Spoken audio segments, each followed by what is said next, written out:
Hello students, welcome to your statistics class. As I chapter 3 korim frequency distribution and graphical representation. Ami graphical representation or bikhoy okoman maths in our previous years of schooling eta thulmul idea paisilo. Tathabi ami eta revision hoy, revision plus gote chapter to ami cover korim. Keneke ki kore? Etuye ahu ami তোমালোকে মই বেলেগকে notes নিদিও এই বুকত যিখিনি আছে সেই টাইপতে তোমালোকে সব নিজৰ নোটস বনাই ল'ব পাৰিবা মানে গোটে চ্যাপ্টাৰটো তোমালোকে লিখি পেলাবা A frequency distribution refers to data classified on the basis of some variable that can be measured such as wage, age, number of children, etc. A variable refers to the characteristics that vary in magnitude in a frequency distribution মানে frequency distribution to এখন এটা table hoy jot mane data classified thake on the basis of some variable. What is a variable? A variable is a characteristic that varies. Suppose ami wage loisu, age loisu, number of children loisu, hetu tumaloke ami numerical terms ot eta entry koribo parim, he hisabe tar bahabo parim ba komabo parim. A variable thus refers to the characteristic that varies in magnitude in a frequency distribution. Magnitude mane agole jabo pare pisole jabo pare. A variable may be either discrete or continuous. Discrete mane jodi integral values loy guta number loy tetia hetu discrete variable hoy. Continuous mane thati they can take any variable in the interval. Suppose etu amar real number line or interval to ami at 0 paisu 1 paisu 2 paisu any value between 0 and 2 suppose মানে তোমার 0.5 ও লব পারে 1.14 ও লব পারে 2.4 ও লব পারে তেতিয়া আমার কি হয় এটো কন্টিনিউয়াস ভেরিয়েবল মানে it can take any real number A discrete variable is that which always takes an integral value. For example, the number of children, the number of employees, etc. আমি কাউন্ট কৰিব পাৰো 1 2 3 কে আমি count কৰিব পাৰো A continuous variable can take every value both integral and fractional within the range of possibilities such as height or weight or of individuals etc. আমি গম পাওঁ যে আমাক কেতিয়াবা হাইটবোৰ কি কয় 1.6 meters মানে we can take both it can take both integral values as well as real values fractional values to আমি যদি decimal convert কৰিব পাৰোঁ fractional মানে 1/4 to আমি যদি decimal convert কৰোঁ কিমান হ'ব 0.25 ঠিক আছে generally continuous data are obtained through measurements while discrete data are derived by counting counting মানে আমি হাতত গণনা কৰিব পাৰো বা whatever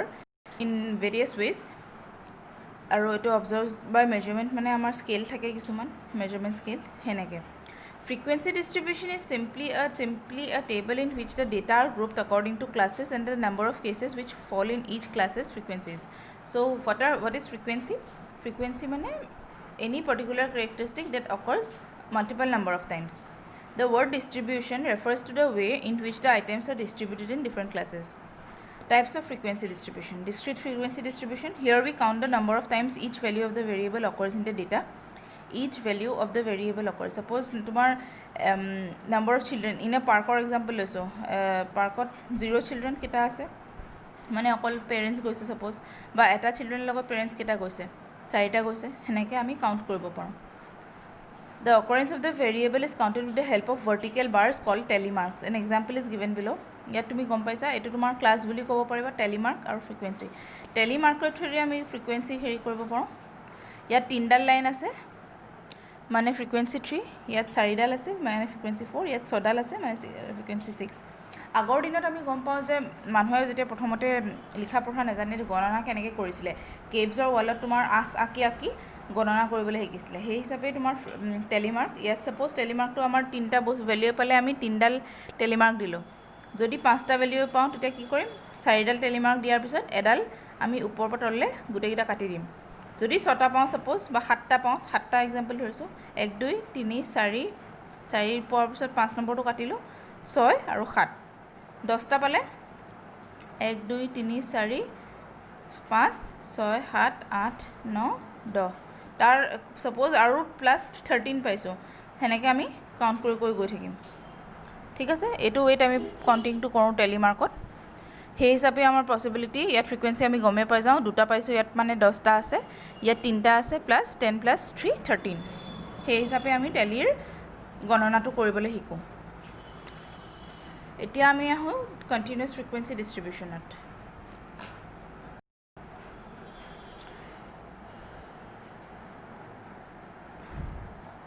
there are certain variables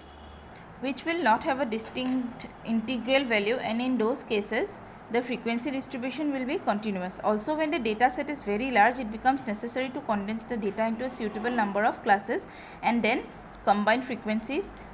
are assigned to the respective classes. An example of continuous frequency distribution is given below. মানে যেতিয়া data set বহুত ডাঙৰ হয় তেতিয়া মানে ডাঙৰ ডেটা ছেট এটা কনডেন্স ফৰ্মত লিখিবলৈ আমাৰ কণ্টিনিউৱাছ ফ্ৰিকুৱেঞ্চি ডিষ্ট্ৰিবিউশ্যনৰ ইউজ কৰোঁ। ছাপ'জ এতিয়া হাইট, আমাৰ হাইটটোতো অকল 5 ফিট বা 6 ফিট নহয়, 5 ফিটৰ পৰা 6 ফিটৰ আমাৰ জেনেৰেল নৰ্থ ইষ্টৰ যিহেতু হাইট কম, 4.5 ফিটৰ পৰা 6 ফিটটো আমাৰ নৰ্মেল বুলি ধৰা যায়। সেইকাৰণে আমি ইন চেণ্টিমিটাৰ যদি কনভাৰ্ট কৰোঁ, আমি 5 চেণ্টিমিটাৰ্ছৰ ডিফাৰেঞ্চ এটা লৈ পেলাই ল'ব পাৰোঁ। সেই হিচাপে আমি ক'ব পাৰোঁ যে 145 to 150 চেণ্টিমিটাৰ্ছত কেইটা মানুহ থাকে, 150 to 155 চেণ্টিমিটাৰ্ছত কিমানটা মানুহ আছে, সেই হিচাপে আমি ৰিপ্ৰেজেণ্ট কৰিব পাৰোঁ।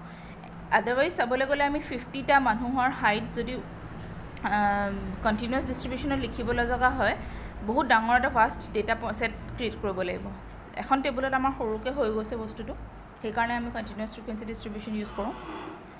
এতিয়া কিছুমান বেছিক টাৰ্মিনলজিজ আমি ইউজ কৰিম এই চেপ্টাৰটোত। কি হয় কেনেকৈ হয় আমি পঢ়োঁ আহা। Construction of continuous frequency distribution. The following technical terms are associated with the construction of groups or continuous frequency distributions. Range. The range of a frequency distribution may be defined as the difference between the lower limit of the first class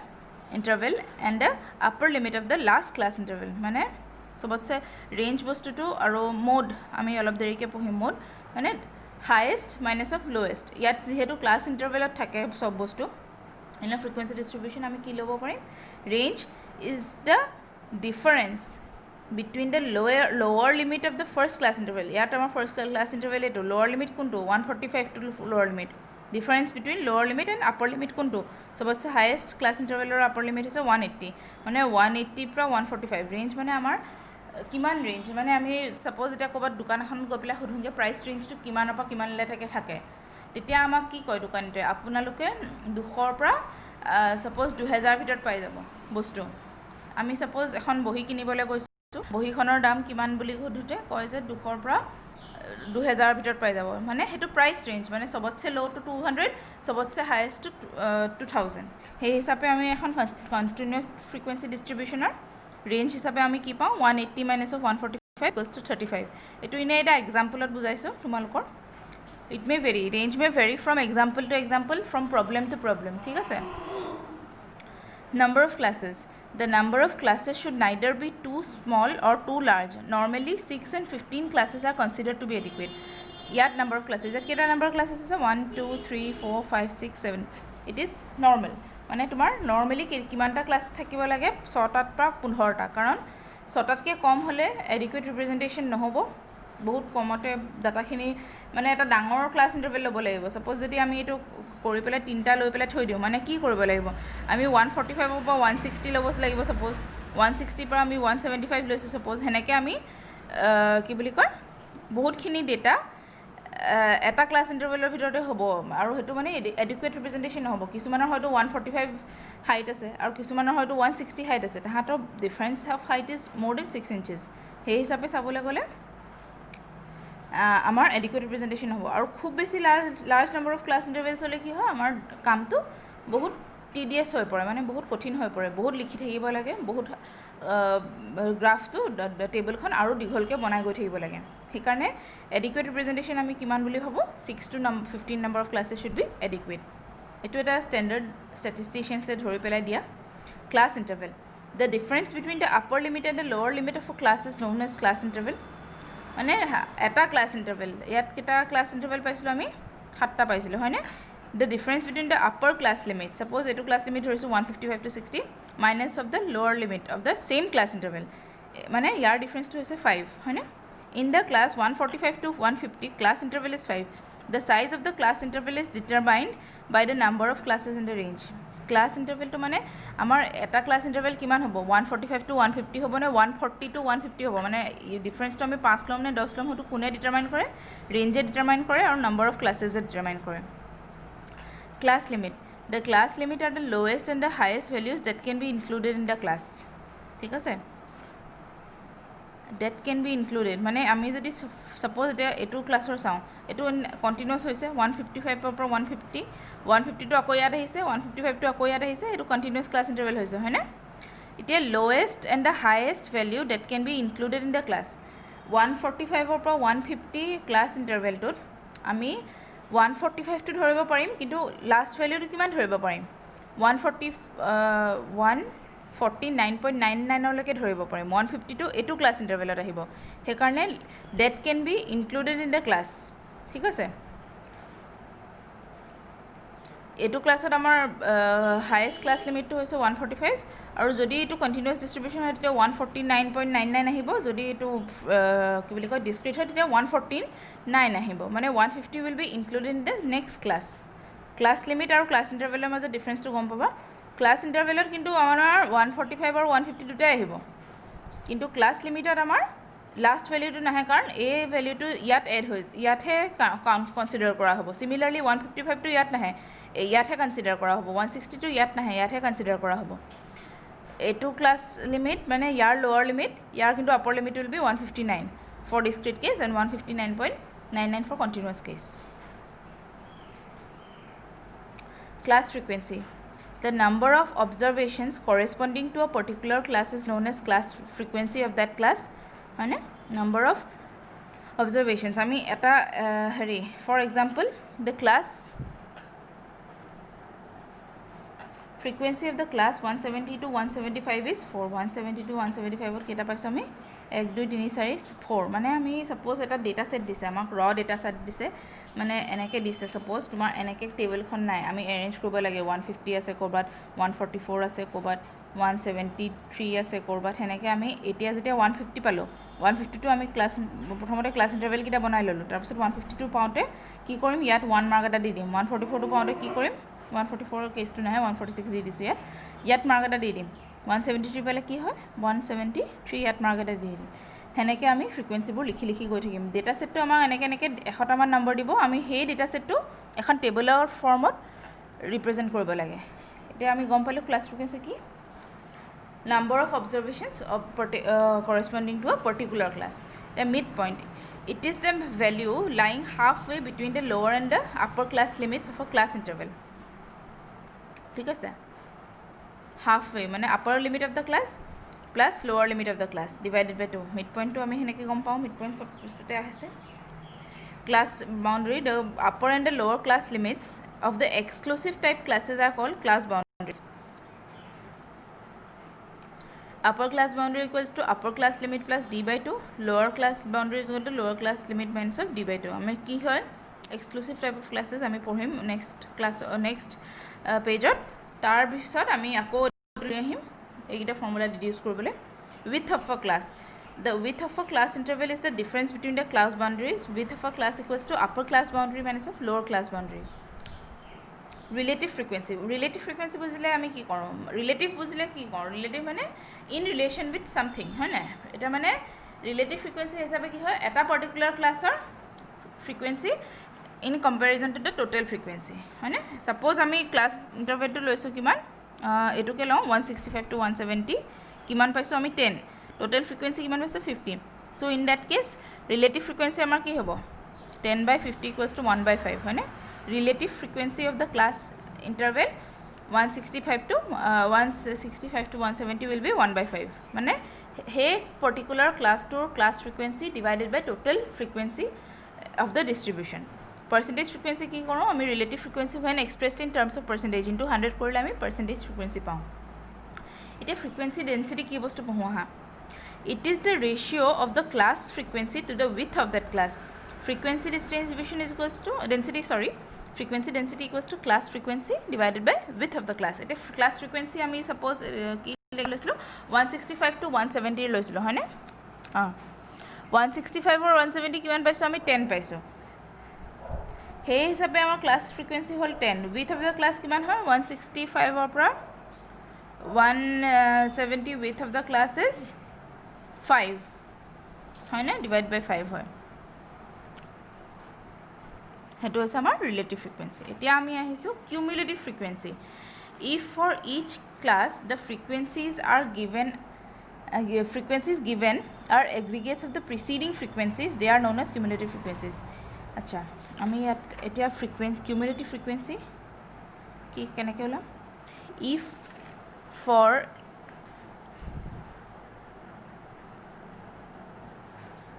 for each class of the frequency given are aggregates of the preceding frequencies মানে ইয়াৰ frequency কিমান 3 second ক্লাছৰ aggregate মানে total মানে দেই এইটো ক্লাছৰ ফ্ৰিকুৱেঞ্চিটো আগৰ ফ্ৰিকুৱেঞ্চিৰ সৈতে এড কৰি পেলাই ইয়াৰ ফ্ৰিকুৱেঞ্চি কিমান আহিব 10 আহিব ইয়াৰ ফ্ৰিকুৱেঞ্চি কিমান আহিব 20 আহিব ইয়াৰ ফ্ৰিকুৱেঞ্চি কিমান আহিব 34 আহিব ইয়াৰ ফ্ৰিকুৱেঞ্চি কিমান আহিব 44 আহিব ইয়াৰ ফ্ৰিকুৱেঞ্চি কিমান আহিব 48 আহিব ইয়াৰ 50 মানে লাষ্টৰ ফ্ৰিকুৱেঞ্চিটো আমাৰ সদায় will be equivalent to total number of frequencies ঠিক আছে হেতু হৈছে আমাৰ cumulative frequency of class interval 150 to 155 কলে 10 আহিব মানে that is not the frequency of this class interval এটো class intervalৰ আগৰ class intervals যদি ইয়াত 3 থাকি তাৰ আগত 1 আছে 2 আছে হে গুটে class intervalsৰ frequencies বোৰ এড কৰি পেলাই হে এটো frequency 10 হয় it is not the frequency মানে 10 বুলি যদি 155 লৈকে 150 to 155 10 cumulative frequency পাও এটো নুবুজায় যে হে ক্লাছ ইন্টাৰভেলটোত আমাৰ 10টা লৰাছলি আছে বা 10টা প্ৰডাক্ট আছে এটো বুজাব যে 155 লৈকে আমাৰ ইন টোটাল 155 মানে জোৰ পৰা ডিস্ট্ৰিবিউশনখন আৰম্ভ হৈছে সপোজ 0 পৰা আৰম্ভ হৈছে 0 পৰা 155 লৈকে আমাৰ টোটাল 10টা হে আছে মানে আগৰ পৰা ক্যালকুলেট কৰি পেলাই হেতু লিমিটৰ লৈকে কিমান আছে হেতুকে কয় cumulative frequency এতিয়া আমি আহিম methods of forming class intervals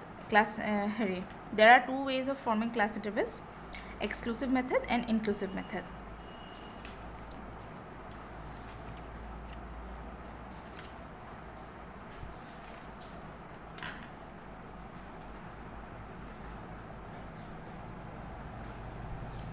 exclusive method under this method a class interval is such that the lower limit is included in the preceding class whereas the upper limit is included in the succeeding class আমি আগতে কি পঢ়িছিলো class লিমিটৰ কথা পঢ়িছিলো হয়নে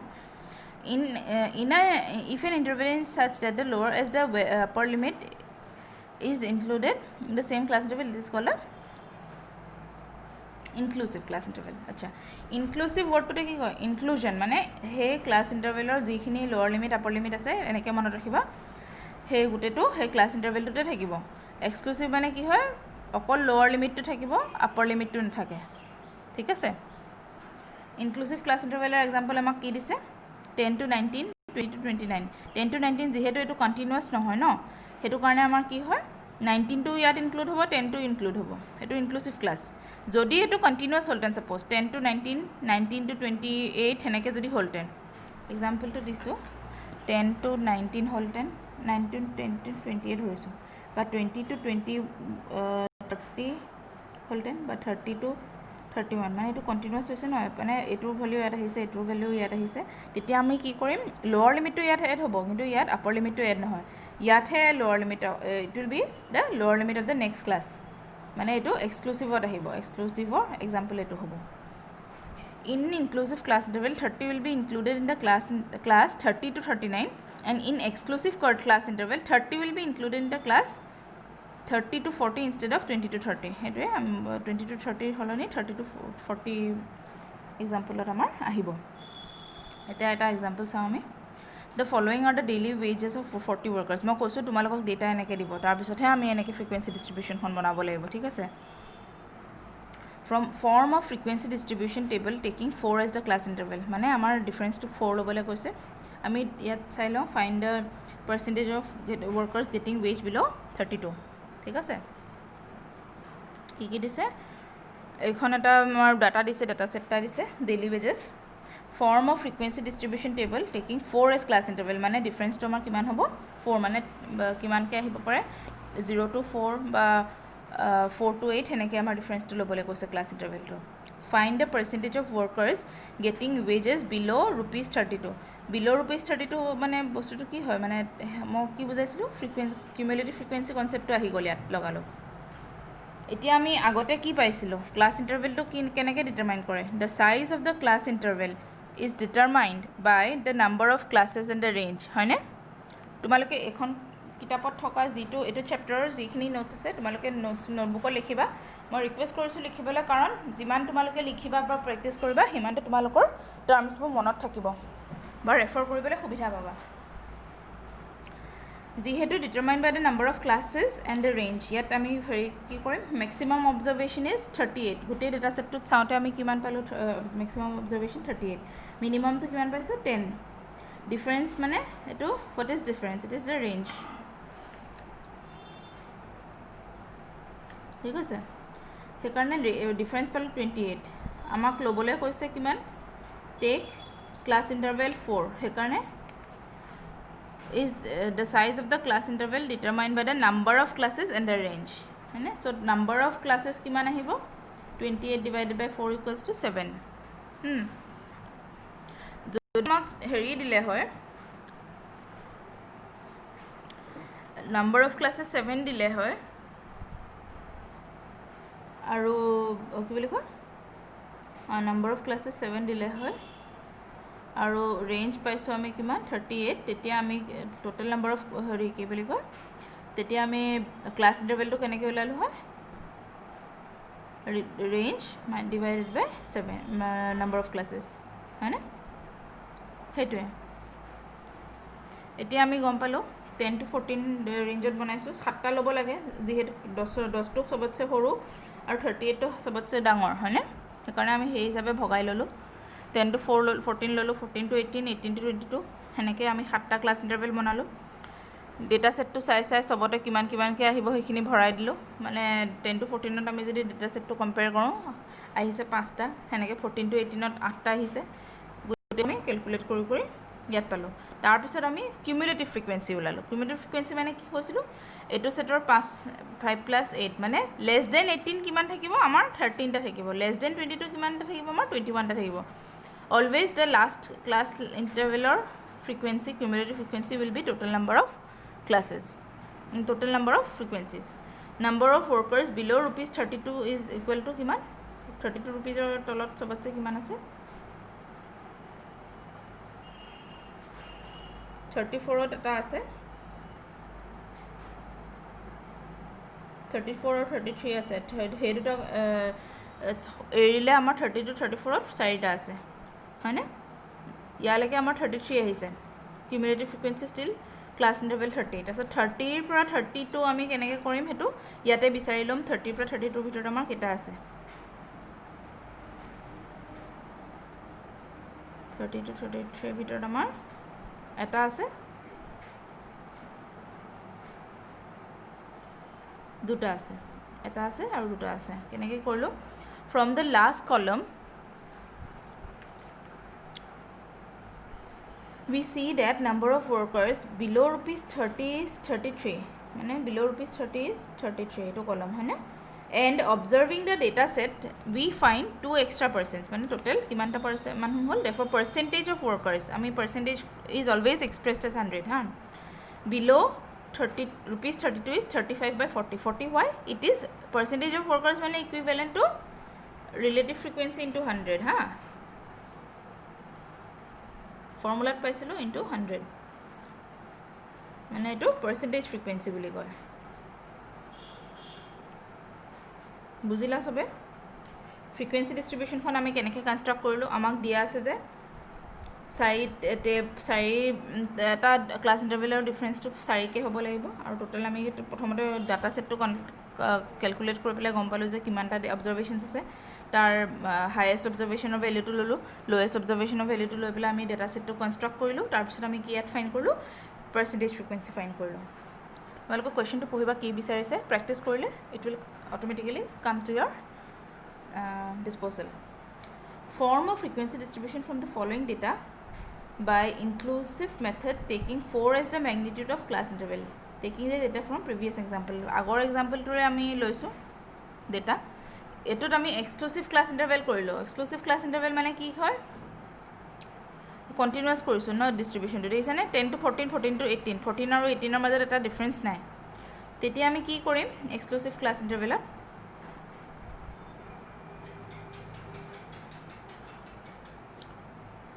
last interval মানে যদি 14 ভেলিউটো আহিছে, এই ডেটা ছেটটোত যদি 14 ভেলিউটো আহিছে, আমি 14টো ফাৰ্ষ্ট ডেটা ছেটত কাউণ্ট নকৰোঁ, ছেকেণ্ডটোতহে কাউণ্ট কৰিম, ছেকেণ্ড ইণ্টাৰভেলটোতহে কাউণ্ট কৰিম। এতিয়া আমাক inclusive method taking 4 as magnitude found কৰিবলৈ কৈছে। ইয়াতো কি হ'ব,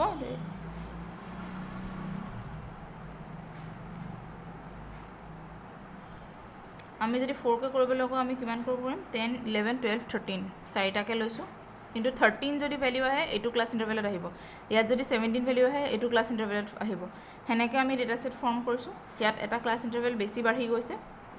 কাৰণ আমাৰ এটা বস্তু এটা ভ্যালু এৰি কৰিছোঁ 13 14 টো এৰি কৰিছোঁ তাত আমি সিমিলাৰলি আমি কৰিলোঁ টেলি মাৰ্ক কৰি পেলাই ফ্ৰিকুৱেন্সি লিখিলোঁ 40 লিখিছোঁ 40 আহিছে আমাৰ ইয়াত আমাৰ এটা ক্লাছ ইন্টাৰভেল কিহৰ কাৰণে বেছি পালোঁ গম পাইছেনে আমি এটা ভ্যালু এৰি কৰিছোঁ হয়নে ইয়াত আমি লাষ্ট ভ্যালু 38 লৈছিলোঁ আগৰখনত ইয়াত ল'ব লগা হৈছে আমাৰ last value 38 to 41 why because যদিও আমাৰ 38 value is the highest value কিন্তু ইয়াত আমি ইনক্লুড কৰিব নাই পৰা সেইকাৰণে নেক্সট ভ্যালুটো লৈছোঁ মানে ইয়াত আমাৰ এটা ভ্যালু যদিও আছে আমি আৰু এটা ক্লাছ ইন্টাৰভেল বহাই দিছোঁ এতিয়া নেক্সট ক্লাছত আমি আৰম্ভ কৰিম গ্ৰাফিকেল ৰিপ্ৰেজেন্টেশন অফ ফ্ৰিকুৱেন্সি ডিস্ট্ৰিবিউশন হোপ এইখিনিলৈকে তোমালোকৰ কোনো ডাউটছ নাই কিবা নুবুজিলে সুধিব পাৰিবা থ্যাংক ইউ